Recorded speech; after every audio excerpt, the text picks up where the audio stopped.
Ramkumar sir, ഞാൻ നേരത്തെ സൂചിപ്പിച്ചതുപോലെ തന്നെ ഈ ആലപ്പുഴയിലെ കേസ് പ്രത്യേകം ഒന്ന് എടുക്കുകയാണെങ്കിൽ അവിടുത്തെ ഞാൻ പറഞ്ഞു CPM-ന്റെ അടുത്ത ബന്ധമുള്ള ആളാണ്. നേരത്തെ യു പ്രതിഭ MLA-യുടെ കാര്യം പറയുകയുണ്ടായി. ഏറ്റവും ഒടുവിൽ സംഭവിച്ചത് ഈ വിഘ്നേഷിൻ്റെ കാര്യമാണ്. അപ്പോൾ EMS സ്റ്റേഡിയത്തിൻ്റെ ഭാഗത്തു നിന്നാണ് വിഘ്നേഷിനെ പോലീസ് അറസ്റ്റ് ചെയ്യുന്നത്.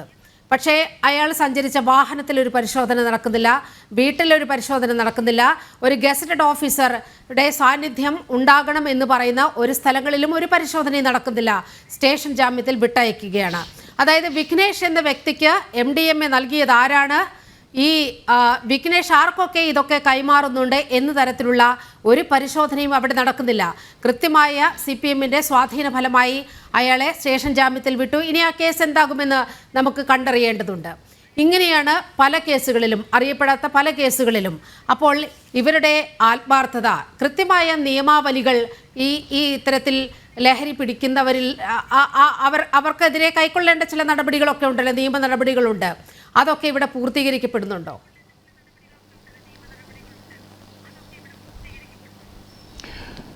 ഇവിടെ ഈ രാജ്യത്ത് ക്രിമിനൽ രാഷ്ട്രീയ പോലീസ് ബന്ധം ഉണ്ട് എന്ന് നമ്മുടെ കോടതികൾ പറയാൻ തുടങ്ങി കാലം കുറയായി. പല രീതിയിലുള്ള കേസുകൾ, കൈക്കൂലി കേസുകൾ, കൊലപാതക കേസുകൾ. ഇപ്പോൾ കൂടുതൽ പ്രകടമായി വരുന്നത് ലഹരി കേസുകളാണ്. അതിന് കാരണം പണ്ടില്ലാത്ത വിധം ലഹരി കേസുകളിൽ രാഷ്ട്രീയ സംഘടനയുടെ നേതാക്കന്മാർ ഉൾപ്പെട്ടിട്ടുണ്ട്. ആ ഉൾപ്പെടൽ കൊണ്ട് നേട്ടങ്ങളില്ലാതെ ആരും ചെയ്യില്ലല്ലോ. കാര്യമായ എന്തോ രാഷ്ട്രീയ നേട്ടം അല്ലെങ്കിൽ സാമ്പത്തിക നേട്ടം അവർക്കുണ്ടാകുന്നുണ്ട് എന്നുള്ളത് വളരെ സുവിദിതമാണ്. ഇതാണ് ഇതിൻ്റെ രഹസ്യം. ഈ നേട്ടം നഷ്ടപ്പെടാൻ രാഷ്ട്രീയ പ്രസ്ഥാനത്തിലുള്ള പ്രവർത്തകർ പോലും തയ്യാറാവുന്നില്ല. മറിച്ച് അത് വർദ്ധിപ്പിക്കാനും വികസിപ്പിക്കാനും വിപുലപ്പെടുത്താനും കൂടുതൽ ആളുകളെ ഉൾക്കൊള്ളിക്കാനുമുള്ള പരിശ്രമത്തിൻ്റെ ഭാഗമായിട്ടാണ് ഇന്ന് കളമശ്ശേരി, ആലപ്പുഴ ഇതൊക്കെ ആവർത്തിക്കപ്പെടുന്നത്. ഇത് രാഷ്ട്രീയ പ്രശ്നത്തെക്കാൾ കൂടുതൽ ഒരു സാമൂഹ്യ പ്രശ്നമായി മാറിയിരിക്കുകയാണ്. കാരണം എളുപ്പമുണ്ടാക്കാവുന്ന സമ്പത്ത് ആരും ഉപേക്ഷിക്കാറില്ല. അത് മനുഷ്യ മനസ്സിൻ്റെ കാര്യങ്ങൾ അറിയാവുന്നവർക്കറിയാം. സമ്പത്ത് വേണ്ട എന്ന് പറയാനുള്ള മനക്കരുത്ത് പലർക്കുമില്ല. അപ്പോൾ എളുപ്പത്തെ കിട്ടാവുന്ന കാശ് ഞാനെന്തിനാണ് വേണ്ടാന്നൊക്കെയാണ് എന്ന രീതിയിലാണ് ഇവിടുത്തെ രാഷ്ട്രീയ പ്രവർത്തകർ ചിന്തിക്കുന്നത്. ഇതിൻ്റെ ഫലമായിട്ടാണ് വളരെ കേരളത്തിൻ്റെ ചെറുപ്പക്കാരുടെ ഭാവിയെ മുഴുവൻ അപകടപ്പെടുത്തുന്ന ആശങ്കാജനകമായി വളർന്നു വരുന്ന ലഹരി മാഫിയയ്ക്ക് തണലേകുന്നത് രാഷ്ട്രീയ പ്രസ്ഥാനങ്ങൾ തന്നെയാണ് എന്ന് പറയേണ്ടി വരും. പലപ്പോഴും ഉദ്യോഗസ്ഥന്മാർ നിസ്സഹായരാണ്. നേരത്തെ സൂചിപ്പിച്ചതുപോലെ ജാമ്യം കിട്ടാവുന്ന രീതിയിൽ രേഖകൾ തയ്യാറാക്കാൻ അവർ നിർബന്ധരായി.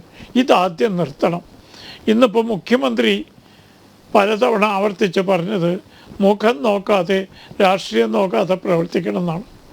അദ്ദേഹം പറഞ്ഞത് ശരിയാകട്ടെ എന്ന് ഞാൻ പ്രാർത്ഥിക്കുകയാണ്. കാരണം നിശ്ചയദാർഢ്യമുള്ള മുഖ്യമന്ത്രിയാണ് പിണറായി വിജയൻ എന്ന് അദ്ദേഹത്തെ എതിർക്കുന്നവരും സംശയിക്കുന്നൊരു കാര്യമാണ്. അദ്ദേഹം വേണം എന്ന് വിചാരിച്ചാൽ തീർച്ചയായും നടപ്പാക്കാൻ പറ്റും. പക്ഷേ അദ്ദേഹത്തിൻ്റെ കൈകളിലും തടസ്സങ്ങൾ ഉണ്ടാക്കുന്നു എന്ന് സംശയിക്കുന്ന രീതിയിലാണ് രാഷ്ട്രീയമായ ഇടപെടലുകൾ. അതാണ് ഈ രാജ്യത്തെ ഏറ്റവും വലിയ അപകടം. അതുകൊണ്ടാണ് മണിച്ചന്മാരും അങ്ങനെയുള്ള ആളുകളും ഇവിടെ തഴച്ച് വളരുന്നത്. രാഷ്ട്രീയമായ തണലും സംരക്ഷണവും ഈ രംഗത്ത് പ്രവർത്തിക്കുന്ന ആളുകൾക്ക് കിട്ടുന്നത് രാഷ്ട്രീയ നേതാക്കന്മാരുടെ ഒത്താശയോട് കൂടി തന്നെയാണ്. നമ്മുടെ കേരളത്തിൻ്റെ ദുർഗതി അതാണ്, നിർഭാഗ്യവശാൽ. ഈ സ്ഥിതി മാറിയിട്ടില്ലെങ്കിൽ നമ്മുടെ കുട്ടികൾ അപകടത്തിലേക്ക് വരും. ഇന്ന് എറണാകുളം നഗരത്തിൽ DJ പാർട്ടികളിൽ മാത്രം കണ്ടിരുന്ന ലഹരി ഉപയോഗം ഇന്ന് വീടുകളിലേക്കും ഹോസ്റ്റലുകളിലേക്കും വിദ്യാലയങ്ങളിലേക്കും മാറിയിരിക്കുകയാണ് അപകടമായ രീതിയിൽ. അത് നമ്മുടെ സാമൂഹിക വ്യവസ്ഥയുടെ മാറ്റങ്ങളെ മാത്രമല്ല രാഷ്ട്രീയ രംഗത്തെ മാറ്റങ്ങളെയും ഒരു സൂചനയാണ്. വളരെ അപകടം പിടിച്ച ഇതാണ്. നമ്മൾ വിമർശിച്ചുകൊണ്ടോ ചർച്ച നടത്തിയതുകൊണ്ടോ അന്യോന്യം കുറ്റപ്പെടുത്തിയുകൊണ്ടോ ഇതിന് പരിഹാരമാവില്ല. ഇതിനുള്ള പരിഹാരം ഇപ്പം കഴിഞ്ഞ ഏതാനും ദിവസങ്ങളിൽ ഉണ്ടായ പോലെ ഊർജിതമായ പോലീസ് സംവിധാനവും രാഷ്ട്രീയ ഇടപെടലില്ലാതെ കേസുകൾ സുഗമമായ മുന്നോട്ട് പോകാനുള്ള ഒരു സംവിധാനവും ഉണ്ടാക്കിയിട്ടില്ലെങ്കിൽ നമുക്ക് കേരളത്തിന് മുന്നറിയിപ്പ് കൊടുക്കേണ്ടി വരും. നമ്മുടെ കുട്ടികളുടെ ഭാവി അപകടത്തിലാണ്. പണ്ട് അമേരിക്കയിലൊക്കെ ഉള്ള മാതാപിതാക്കന്മാർ പെൺകുട്ടികൾ പ്രായമായാൽ നാട്ടിൽ കൊണ്ടുവന്ന് നിർത്തുക എന്നൊരു ഏർപ്പാടുണ്ടായിരുന്നു. കാരണം അവിടുത്തെ അന്തരീക്ഷം നമ്മുടെ കേരളീയർ ജനിച്ചു വളർന്ന സാമൂഹ്യ അന്തരീക്ഷത്തിന് ഇന്നും മറിച്ചാണ്. ഇന്ന് കേരളത്തിലേക്ക് വരാൻ പെൺകുട്ടികളെ അയക്കാൻ മാതാപിതാക്കന്മാർ ഭയപ്പെടുന്നു.